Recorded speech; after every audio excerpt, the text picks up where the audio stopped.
Hi, I'm Daniel Lucas, and welcome to Book 101 Review. Book 101 is all about the books that I read for the last 40 years. And today I have my special guest. She's the author of the book Second Acts Winning Strategies for Dating Over 50. No other than Miss Andrea McGinty. Hi, Daniel. Thanks for having me. Welcome to Book 101, Miss Andrea, and can you please introduce more about yourself? Sure. I'm Andrea McGinty, and I have been for the last 40 years fixing people up and Yes. matchmaking and working with people with online dating. And I've had over 10,200 marriages, and I've Wow. set up more than 33,000 people. And that's where my newest book came from that just came out last month. Congratulations, Miss Andrea, for Thank giving you. your book to the world. And we are hoping for more and more and more empowering books like this to come. So, what is the main goal of Second Act in helping readers with a modern romance? Well, what I'm really focusing on now are people over the age of 45. So the 45 to 65-year-old crowd who they may have gotten married in their, early 20s. And when they walked up the aisle, they never contemplated that, oh, wow, I'd like to do this again someday. Yes. And they wake up one day and they're 45 or 50 and they find they're divorced. And they're like, oh, wow, how do I start all over again? Because back, in their day, they met people through college, grad school, the workplace, the bars, venues like that. And suddenly when you're 50, that's not what you want to be doing. And you start to feel like the whole world is married. And so second acts is really about your second act in life because at age 50, you still have a lot of life to live. And how do you go about meeting people? So you're not meeting them in college anymore. You're not meeting them in bars because you're not doing that anymore. So how do you meet? And online dating has really become big in the last 10 years. And it's really, for the 50 something age group, it's scary because they don't know how to use it. They didn't grow up with it. They got married maybe in 1990. And, in the 90s, there was no Google, there was no online dating, there was nothing like that. So, and also, there's 1,400 dating platforms out there, dating sites and dating apps, and they have no idea which one to pick, how to go about it. And there's still that whole, stigma attached to it. Like, oh, I must be a loser if I have to put my picture online and meet people where, I've got kids that are in their 20s and they're like, oh, no problem, mom, putting my picture online and, meeting people. But, my age group, it's a whole different story. So what I do is I help them every step of the way from um, it, introducing them to online dating strategies that work. My book is full of 166 strategies on online dating and what really works. And it has 15 worksheets in it that everything from like, is my mind, what's my mindset? Am I there yet? What's my personal branding statement? They may be on like Facebook and Instagram and other social media, so they are already kind of influencers about their own life, but they have to learn how to influence for themselves for dating. So I help them, get over that hump of, oh, there's a stigma involved. And then one of the most important things about online dating is your photo. And the photos people put up tend to be, 10 years old or awful photos. So I vet their photos. I write their bios for online. And then I choose the right site too, because when you're trying to pick the right site, I just told you there's 1,400 dating sites out there. It's like, good luck picking the right one, for you and where you live. What works in New York or San Francisco or Vancouver or Dallas, and it's not going to be the same thing. It's going to depend. It's going to be very geographically inclined. So I help them choose the right dating site, and from that, I take a very business-like approach to dating, and I do the research for them. And one of the last worksheets they fill out in the book is actually uh, a business plan for their personal life, which they're like, what? I fill out a business plan for my personal life? Yes, you do. You want to know Yes. who's your competition? What are you looking for? What's our goal? What do we want? Do we want marriage again? Do we just want a long-term partner? Do we want somebody to travel with? So I help them every step of the way. And over 70% of my clients end up in relationships, which makes me happy. Awesome, Miss Andrea. Awesome. So, how does the book address dating after divorce or a long-term relationship? Well, it goes through every step. I mean, a relationship ends and you feel like, wow, your world's crashed, right? Yes. Especially if you're the one who didn't, want the divorce, or even if you did want the divorce, you're like, how do I do this all over again? So the book walks you through every single step. And there's also QR codes interspersed throughout the book with me giving 5 or 10 minutes personal coaching on that worksheet they're filling out, which by the time they get through 15 worksheets, they're ready to go. They're ready to go online. So, there's a process you go through. And people tend to think, the men always say to me, all the good women are taken. The women always say to me, all the good men are married. I'm like, no, they're not.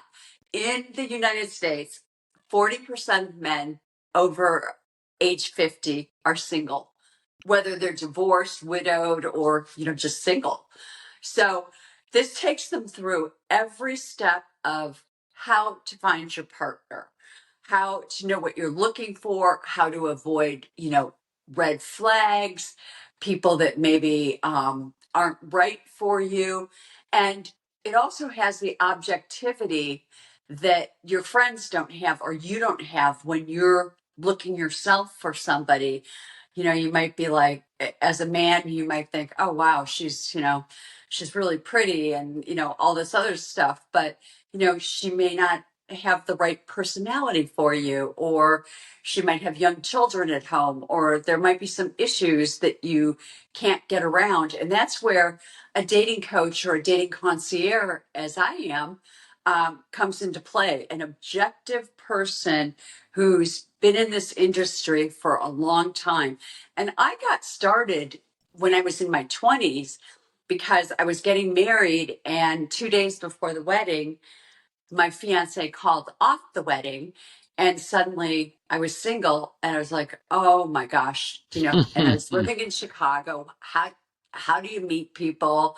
Well, in those days, we're talking the early 90s, you met people through your friends, you met people through bars, things like that. And I found that these dates would go on, way too long. And that's why I started my first company. I thought, why couldn't there be a place that you could go to? And again, this predates Google, this predates online dating and Match.com and Bumble and Hinge and Tinder and, everything else out there. Uh, why couldn't there be a place you go to that's like an executive recruiter, but it's for your personal life? And that's how I came up with my first company. And it's called It's Just Lunch, and it's still in existence today. And I started that in Chicago. It grew very rapidly. And by 2015, we had 110 locations worldwide. and I sold out. I sold the company to private equity uh, at that point because I saw really what was going on with the dating industry, and that online dating had really started to become credible, and they had verification for photos. They knew how to get rid of scammers. They knew how to age photos so that when you were looking at somebody online, the picture's not from 10 years ago or 15 years ago. It's, a current photo. So, I kind of employed everything that I learned over the last, 25 years, and started coaching people on what I think is the biggest opportunity to meet people, and that's through online dating. Because little dating services or little matchmaking services in your town, that you live in, or the city you live in, they're going to have a couple hundred people. The internet's going to open you up geographically to thousands of people. So why not take that route and, have a much better selection of people to meet and find a relationship and find, the second love of your life. Certainly, totally agree, Miss Andia. So let's talk about online dating strategies. What are some key tips for creating an effective online dating profile? Okay. Well, so first of all, online dating is very visual. So you have to, even if the first thing they really see is your bio, they're looking at your photos. It doesn't matter if you're a man, it doesn't matter if you're a woman. They're looking at your photos first. So you have to have great photos. And that might mean really good candid photos. And I'm not talking about like your LinkedIn photo or a work photo. I'm talking about, photos of you in your natural habitat doing what you do. So, if you're into tennis or golf or hiking or pickleball, some good action shots, a good skiing shot of you, a picture paints 1,000 words. So really good photos. If you don't have them, and I would say probably half the time my clients don't have the really great photos, I'll have them use a professional photographer. And when I'm talking about a professional photographer, I don't mean like, posed pictures, with this bad background behind them and stuff, but, active photos, photos of you doing what you really do. So, number one, most important thing, photos. Number two, attitude. You have got to go into this with the attitude. You're going to be positive, and you've got to get over the whole, I can't believe I'm doing online dating, or online dating is for losers. So you've got to be positive, and you've got to be patient, and you have to be ready to give this a 3-month shot. Too many people with online dating quit after 2 weeks. And the number one reason is they're on the wrong site. I said, I think twice now, there's 1,400 dating apps out there. You pick the right one, excuse me, you pick the wrong one, you can get discouraged very, very quickly. So just because your friend in New York is using, let's say, Bumble, and you live in Austin, Texas, Bumble may not be the right site for you. You may belong on, Hinge or Coffee Meets Bagel. That might be a much, much better site for you. So photos first, the right site next, and then you've got to have an engaging bio. Okay, so we've got those three things. You're online, you're ready to rock and roll. Yes. Now, you cannot be passive. And this is the thing that, and this is not a man problem, this is a woman problem that I'm always trying to tell women, especially, the women that are like 55, 60 years old. They just want to be passive. They just want to sit online and wait for men to hunt for them. And that's not the way this works. This is not our grandparents or our parents, generation where we're waiting to be, searched for or asked out. Men love women with self confidence. Men like it when a woman sends them a message. So that's the next thing I teach people, how to write good messages initially. And I don't mean like a biography or a novella. I mean, a couple of sentences that are unique, probably a little quirky. And quirky doesn't mean weird, but quirky means, something that's going to really grab their attention. And so that you have some dialogue going back and forth between the two of you. And then that turns into a first date, because that's our whole goal. The texting back and forth initially is only information gathering. And so, if you're like, I'm 50-50 whether or not I want to meet her. Because you never know until you meet the person face to face, what they're like. And I also really discourage people talking on the phone before a date. A couple messages back and forth, that's sufficient. And then to be able to say, hey, let's meet Sunday afternoon at 4, for a glass of wine and an appetizer at Bistro 110. How does that sound? So, have something planned in mind for the first date. It's safe. It's it's not dinner, so it's not going to turn into a 3-hour date. It's 4 o'clock on a Sunday afternoon, and or a Saturday lunch. It's going to go on for an hour, and you're going to meet a new person. And the other thing that I find too is people need practice, and the only way you get good at online dating when you've been married for like 20-25 years is practice. So by the time you've gone on 3 or 4 first dates with different people, you're like, oh, wow, I've still got it. I can still talk. I'm still interesting. I'm still fun. And your confidence soars. So you've got to have, good confidence and, high self-esteem. And the only way you get that is through some practice.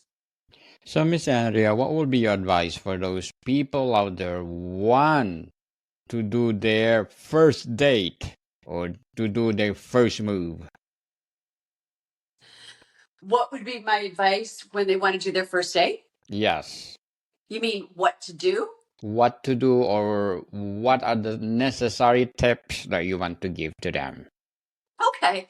Well, first of all, I don't want you to do coffee because going to a Starbucks is not romantic and it's crowded and it can be really weird because people can overhear you, right? Yes. So, but at the same time, you don't want to go on a hike in the woods with them either because you don't know them, right? Yes. So you want to do something where you're at a comfortable place. So I would say, pick a restaurant or pick a place that you've been before, and the tables are going to be separated enough.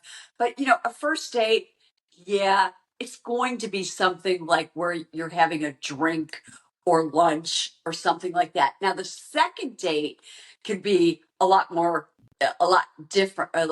different, more different in terms of, your conversation on the first date might have been about music and bands and, hey, Coldplay is coming here next week. I've got tickets. Would you like to go? Now we're doing something else, but that's a second date. You're not going to do that for a first date. I had one man who um, was talking to one of my clients and said, let's get together for lunch. And then he changed it before lunch and said, because I'm in South Florida, and said, let's go to Disneyland or Disney World for the day. I'm like, no, you don't want to go spend a whole day at Disney World with the first time you met this person, right? I mean, Disney's fun, but for a whole day with a stranger, I don't think so. That's a good like third date, but it's not, it's not your first date. If you're into like paddle boarding or outdoor sports or tennis, that'll be a really good second date. First dates, they're kind of meetings. You're gonna meet, you're gonna eat something, you're gonna have a drink. If you don't drink alcohol, that's okay, just order something else. But you're gonna keep it to an hour and see how you feel and see if you like the person, because the first date is nothing more than, do I want to go on a second date? It's not do I want to marry her? Right? Yes, for sure. Thank you for your advice, Miss Andrea. And what will be your short-term and long-term goals in writing? I'm sorry, what would be my Short-term and long-term goals in writing. in writing? Yes. You mean my book? Yes. In the process of writing the second act, what will be your second book or third book that you are producing? Well, I mean, this book right now is actually my second book. I Okay. wrote another book about 10 years ago. This book is to take you from A through Z for online dating. The next book that I'm working on has more stories about real people and what happened to them as a result of online dating and some very unexpected things. And it's also kind of a fun book. It's a book of lists too. It's a shorter book. Like this book right now is 400 pages, and it's got in the back, I don't know if you can see this, but all these worksheets at the back. um, the next book with clients real experiences with online dating and what's happened also includes lists like top 10 conversation starters, top 10 places to go on first dates, top 10 things to do when you're meeting family for the first time. So it's more of a fun, you're kind of starting a relationship, and here's some lists of things that you can really implement on these dates. This book that I just wrote is, I just want to get you on dates after you've been in a long relationship. Yes, indeed. So good luck to your goals, Miss Andrea. And how can or how should someone handle ghosting or rejection gracefully? Oh, well, they should handle it without ghosting, and they should handle it via text. They shouldn't do it with a phone call, because you know what? You're not going to be interested in everybody. How could you be? So the best way to do it is, just sending a nice text either that night or the next morning and saying, it was a pleasure to meet you. I wish you the best of luck with online dating. I don't think we're a match, but I really enjoyed meeting you. Boom, the end. So the other person knows, where they stand with you, and you've done it gracefully. And sometimes I have clients that will say, "Oh, I want to call him and explain." And I'm like, "No, he doesn't want you to call him and explain, why you're not Yes. interested and he's still interested. That's just going to hurt his feelings. So just a nice text is the best way to do it." Certainly, totally agree, Miss Andrea. Do it gracefully, people. So let's talk about the long-term success and commitment. How does the book help readers move from casual dating to long-term commitment? Well, it takes you through the process, because on the first date, on the second date, we're all on our best behavior, right? Yes. I mean, we're the best we're ever going to Never. be on our first and second dates. True. By the time you get to date number 10, you know, they're seeing the real you. You might have had a bad day at work. You might have had a car accident. You might have had something, happen that, I don't know, your dishwasher broke, whatever. They're going to see you like irritated. So it's good to move to remember, the first date's the best you're ever going to get. And you're really going to learn more about their personality with time. And that's why I discourage people when they tell me after they've gone on like 2 dates together that we're in love. We don't want to go out with any more people. And I'm like, mm-mm, you don't know enough about each other yet. Go, keep dating other people, keep dating each other, but keep dating other people until you're like, yeah, I think this is right. This is right for us. And that usually takes like 2 or 3 months to get to that point where you're, really exclusive with another person. Really exclusive. So, Miss Yes. Andrea, before we wrap up our discussion for today, I'm inviting you to please do listen to my other podcast, Food 101. It's fifth season, people, fifth season with Chef Alessandro, one of the specialty chef in one of the five-star hotel in downtown Toronto. Please do listen to our latest episode. We are reading our letters senders all over the world. So please do listen, Food 101, wherever you listen your podcast. So, Miss Andrea, what final message that you are imparting to second acts?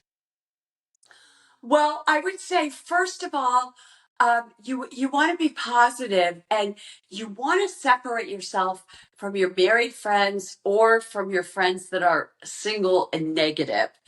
I would say the first step, absolutely, buy my book.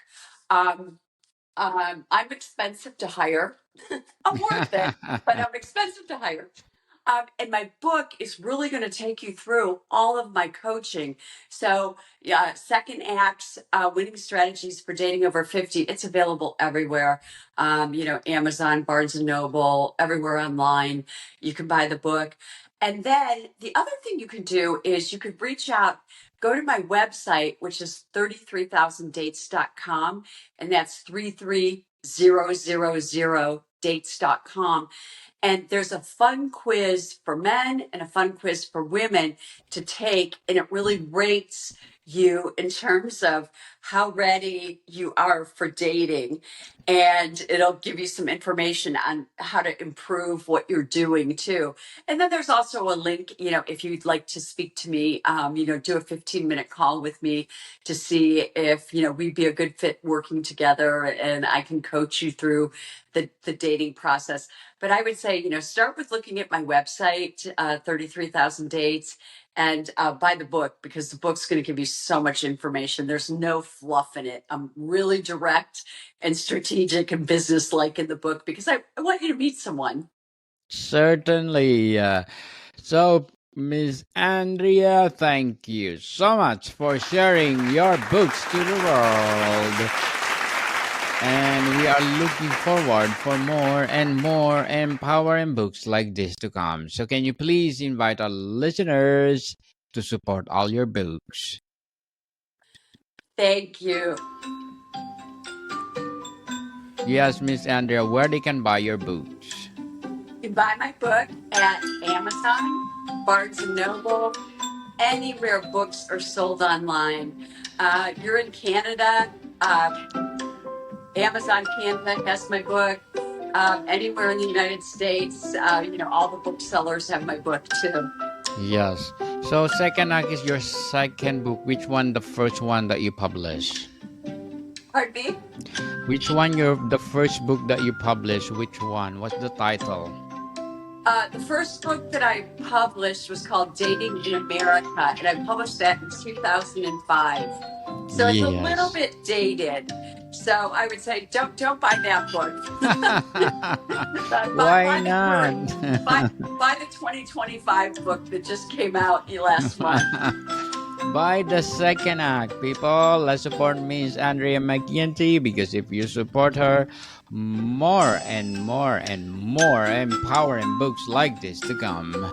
So, Miss Andrea, thank you so much for your time. Thank you, Daniel. It was fun being a guest on your show. More to come, people. See you soon.